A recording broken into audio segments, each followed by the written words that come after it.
નમસ્કાર. આજના ITI e learning પ્રોગ્રામમાં હું મેઘા દવે, સુપરવાઇઝર ઇન્સ્ટ્રક્ટર, ઔદ્યોગિક તાલીમ સંસ્થા મણિનગર મહિલાથી આપ સૌનું હાર્દિક સ્વાગત કરું છું. આજે આઈટીઆઈમાં ચાલતા કમ્પ્યુટર ગ્રુપ અંતર્ગત create and configure document section practical વિશે હું આપ સૌને તાલીમ સહ માર્ગદર્શન આપીશ. આપણે બધાએ જોયું હશે કે ન્યૂઝપેપર અને ડિક્શનરી વગેરેમાં ડોક્યુમેન્ટ કોલમમાં વહેંચાયેલું જોવા મળે છે. આપણે પણ અહીંયા ડોક્યુમેન્ટને કોલમમાં કઈ રીતે વહેંચવું અથવા તો ડોક્યુમેન્ટમાં અલગ અલગ કોલમ કેવી રીતે ઇન્સર્ટ કરવી તે વિશે જોઈશું. ત્યારબાદ લેઆઉટ ટેબના બ્રેક ઓપ્શનનો ઉપયોગ કરતા શીખીશું અને સેક્શન બ્રેકની મદદથી અલગ કરેલા ભાગમાં વિવિધ પેજ સેટઅપ ઓપ્શનનો ઉપયોગ કરીશું. અહીંયા આપણે એક ફાઇલ લીધી છે જેમાં ઓલરેડી મેટર લખેલું છે. હવે આ મેટરને આપણે કોલમમાં કન્વર્ટ કરવા માટે લેઆઉટ ટેબના પેજ સેટઅપ ગ્રુપમાં કોલમ ઓપ્શન પર ક્લિક કરીશું. ત્યાં આપણને વિવિધ કોલમ ઓપ્શન જોવા મળે છે. 2 કોલમ ઓપ્શનની મદદથી ડોક્યુમેન્ટને આપણે 2 કોલમમાં વહેંચી શકીએ છીએ. 3 કોલમની મદદથી ડોક્યુમેન્ટ 3 કોલમમાં વહેંચાય છે. ત્યારબાદ લેફ્ટ ઓપ્શનની મદદથી ડોક્યુમેન્ટ 2 કોલમમાં વહેંચાય છે, પરંતુ લેફ્ટ કોલમની સાઇઝ નાની અને રાઇટ કોલમની સાઇઝ થોડી મોટી રહે છે. તે જ રીતે રાઇટ ઓપ્શનની મદદથી લેફ્ટ કોલમની સાઇઝ મોટી અને રાઇટ કોલમની સાઇઝ થોડી નાની રહે છે. સૌપ્રથમ આપણે ડોક્યુમેન્ટને 2 કોલમમાં વહેંચી જોઈએ. તેના માટે આપણે 2 કોલમ ઓપ્શન સિલેક્ટ કરીશું. તેથી તમે જોઈ શકો છો કે ડોક્યુમેન્ટ 2 કોલમમાં વહેંચાઈ ગયું છે. તે જ રીતે જો ડોક્યુમેન્ટને 3 કોલમમાં વહેંચવું હોય તો 3 કોલમ ઓપ્શન સિલેક્ટ કરો. તો આ રીતે આખું ડોક્યુમેન્ટ તમને 3 કોલમમાં વહેંચાયેલું જોવા મળે છે. ત્યારબાદ લેફ્ટ કોલમ અને રાઇટ કોલમ. તમે જોઈ શકો છો કે રાઇટ કોલમની મદદથી લેફ્ટ કોલમની સાઇઝ મોટી, રાઇટ કોલમની સાઇઝ નાની જોવા મળે છે. હવે આપણે આગળના ઓપ્શન્સ જોઈએ. એના માટે મોર કોલમ ઓપ્શન પર ક્લિક કરીશું. અહીંયા તમને આગળ જે આપણે પ્રીસેટ જોયા એ જોવા મળે છે. 1 કોલમ, 2 કોલમ, 3 કોલમ, લેફ્ટ અને રાઇટ કોલમ.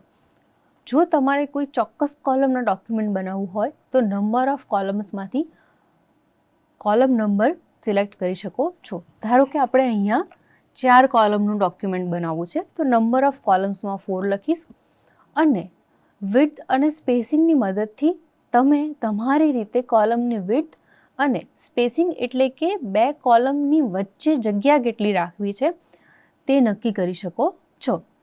અત્યારે આપણે 4 કોલમનું ડોક્યુમેન્ટ બનાવીએ અને એની વિડ્થ અને એની સ્પેસિંગ સ્પેસિફાઈ કરી લઈએ. હવે જો તમે ઇક્વલ કોલમ વિડ્થ ઓપ્શન પર ટિક કરેલું હશે તો દરેકે દરેક એટલે કે 4 કોલમની વિડ્થ સરખી એડજસ્ટ થઈ જશે. પરંતુ જો તમારે દરેક કોલમની વિડ્થ અલગ અલગ રાખવી છે તો એ ઓપ્શનને તમારે ડિસિલેક્ટ કરવાનો રહેશે. અત્યારે હાલ આપણે એ કોલમને સિલેક્ટ કરી લઈએ અને ઓકે પર ક્લિક કરીએ. તો તમે જોઈ શકો છો કે ડોક્યુમેન્ટ 4 કોલમમાં ડિવાઈડ થયેલું જોવા મળે છે, 4 સરખા ભાગમાં. હવે જો કોલમની વચ્ચે તમારે લાઈન લાવવી છે તો અહીંયા આપેલ લાઈન ઇન બિટવીન ચેકબોક્સ પર ક્લિક કરો અને ઓકે આપો. તો તમે જોઈ શકો છો કે 4 કોલમની વચ્ચે લાઈન આવી ગઈ છે.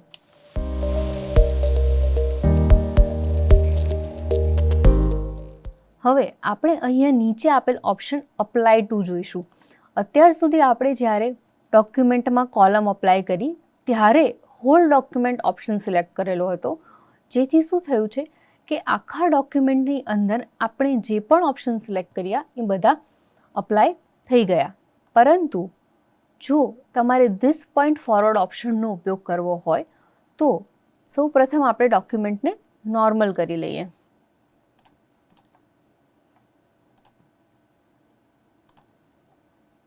હવે ધીસ પોઈન્ટ ફોરવર્ડ ઓપ્શનનો ઉપયોગ કરવા માટે આપણે જે જગ્યાએથી ડોક્યુમેન્ટને કોલમમાં ડિવાઈડ કરવું છે ત્યાં કર્સર લઈ જઈશું. એટલે કે એનાથી એવું થશે કે જ્યાં કર્સર હશે એના પછીનું ડોક્યુમેન્ટ કોલમમાં ડિવાઈડ થશે અને એની પહેલાંનું ડોક્યુમેન્ટ એ એમ જ રહેશે. ધારો કે આ 2 પેરેગ્રાફ પછીના ડોક્યુમેન્ટને આપણે કોલમમાં ડિવાઈડ કરવા માંગીએ છીએ તો સૌ પ્રથમ સેકન્ડ પેરેગ્રાફ પછી કર્સર લાવી દઈએ. ત્યારબાદ કોલમ ઓપ્શનમાં મોર કોલમ્સમાં જઈ અને નંબર ઓફ કોલમ સિલેક્ટ કરી લઈએ. અહીંયા આપણે 2 કોલમમાં ડિવાઈડ કરીએ છીએ. ત્યારબાદ અપ્લાય ટુમાં ધીસ પોઈન્ટ ફોરવર્ડ પર ક્લિક કરીએ. હવે જો તમારે ડોક્યુમેન્ટ કોલમમાં જે ડિવાઈડ થયું છે તેને નવા પેજ પર લાવવું હોય તો સ્ટાર્ટ ન્યૂ કોલમ પર ટિક કરો અને જો એ જ પેજ પર ડોક્યુમેન્ટને ડિવાઈડ કરવું હોય તો એને ડિસિલેક્ટ રાખો અને ત્યારબાદ ઓકે પર ક્લિક કરો. હવે આપણે જોઈ શકીએ છીએ કે પહેલા 2 પેરેગ્રાફ છે તે નોર્મલ છે અને ત્યારબાદનું ડોક્યુમેન્ટ છે એ 2 કોલમમાં ડિવાઈડ થયેલું જોવા મળે છે. હવે આપણે સ્ટાર્ટ ન્યૂ કોલમ ઓપ્શનને ટિક કરીને જોઈએ. મોર કોલમમાં this point forward number of columns 2 આપી દઈએ અને સ્ટાર્ટ ન્યૂ કોલમ કરીએ.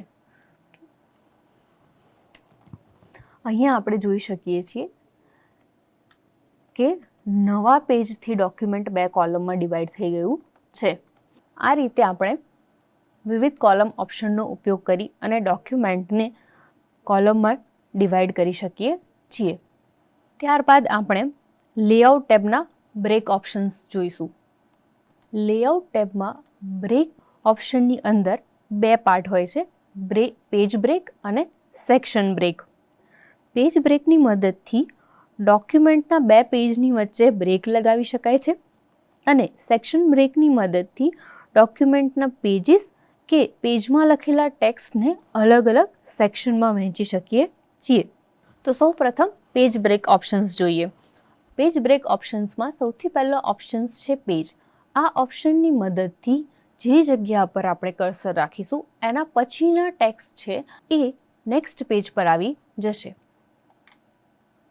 આપણે અહીંયા થર્ડ પેરેગ્રાફ પછી કર્સર રાખીએ અને બ્રેક ઓપ્શનમાં પેજ ઓપ્શન સિલેક્ટ કરીએ તો તમે જોશો કે થર્ડ પેરેગ્રાફ પછીના ટેક્સ્ટ એ નેક્સ્ટ પેજ પર આવી ગયા છે. ત્યારબાદ ઓપ્શન છે કોલમ બ્રેક. કોલમ બ્રેકની મદદથી કોલમમાં વહેંચેલું ડોક્યુમેન્ટ હોવું જોઈએ. તો સૌ પ્રથમ આપણે આ ડોક્યુમેન્ટને 2 કોલમમાં ડિવાઈડ કરીએ.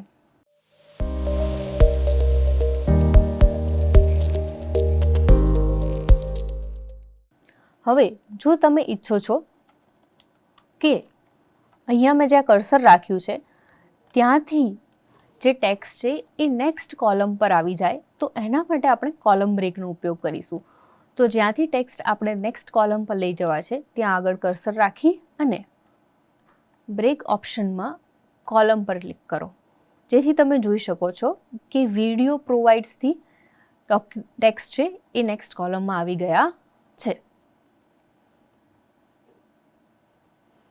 ફરીથી ટેક્સ્ટને નોર્મલ કરી લઈએ. ત્યારબાદ આગળનો ઓપ્શન છે ટેક્સ્ટ રેપિંગ. ટેક્સ્ટ રેપિંગ ઓપ્શનને સમજવા માટે આપણે સૌ પ્રથમ એક ઓબ્જેક્ટ ઇન્સર્ટ કરી લઈએ. અહીંયા આપણે એક શેપ ઇન્સર્ટ કરીએ.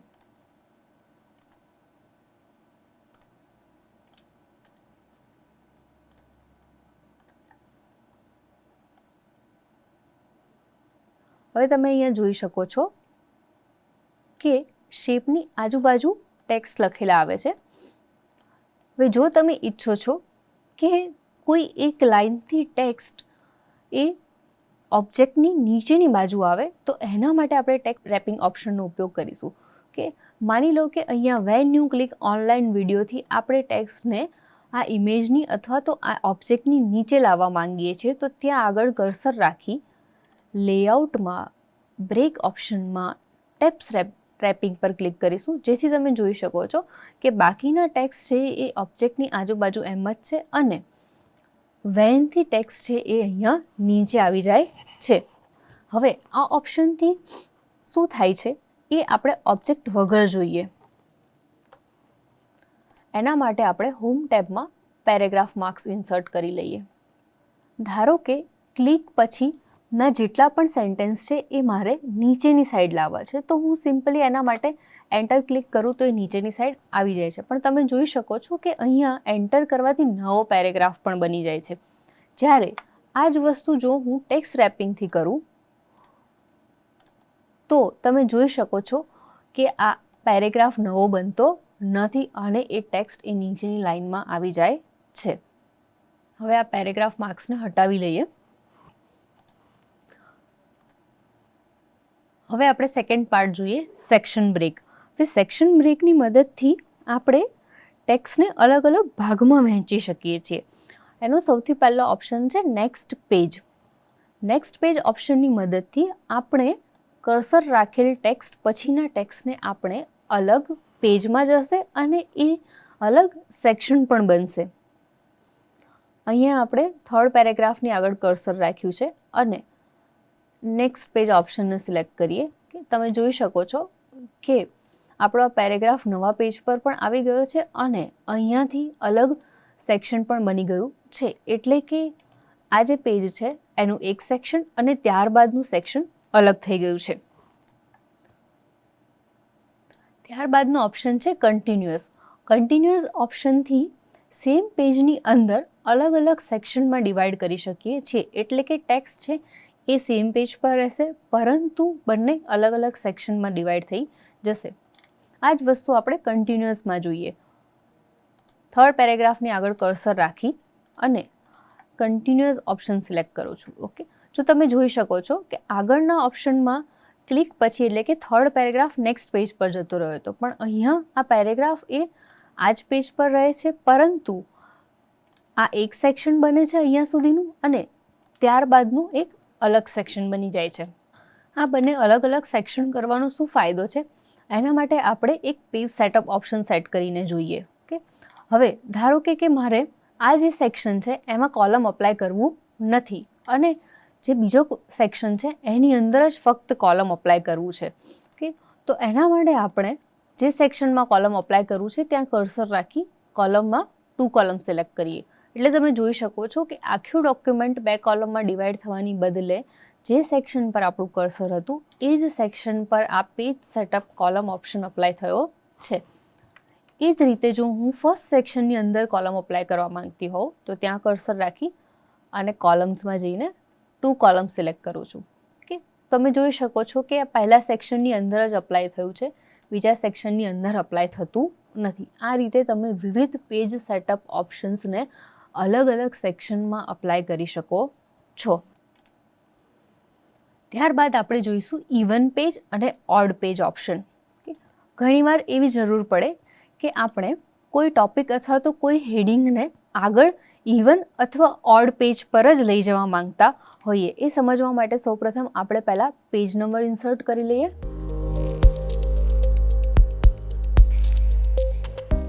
અને ડોક્યુમેન્ટમાં હેડિંગ્સ આપી લઈએ.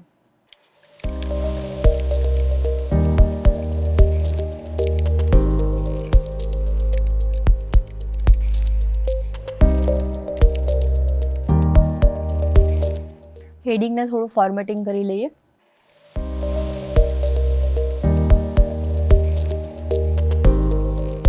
ઓકે,